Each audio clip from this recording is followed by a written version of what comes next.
Meantime, Prime Minister Tony Abbott has now arrived in the Swiss ski town of Davos, joining other world leaders for the G20 World Economic Forum. He's expected to outline his plans for Australia's role in the international community this year. Sky News reporter Dan Bourchier is in Davos for us and joins us now live.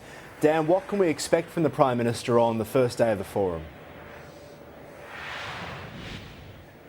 Aaron, good evening. Well, that's right. The Prime Minister has arrived here in Davos just a short time ago, and we understand that he's already began some of his meetings with the organisers of the World Economic Forum. As we know, this is the first time a sitting Australian Prime Minister has attended this particular summit since John Howard came here back in 2005.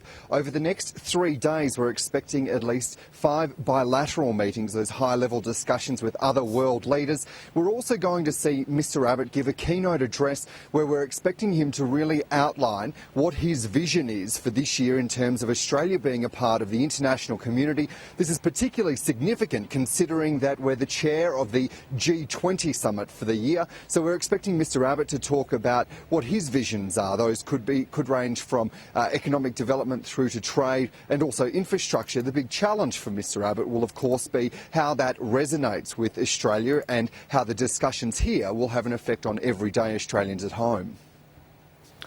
And Dan, the situation in Syria, of course, continuing to dominate discussions there. A lot of world leaders focusing their attention on Syria at the moment. What role does Australia have in any of these peace talks? Any at all? Yeah, Aaron, you're absolutely right. That is a debate that is really dominating discussions here in Switzerland and right across Europe. The second round of those Syrian peace talks proposed to happen in just a day's time in Geneva.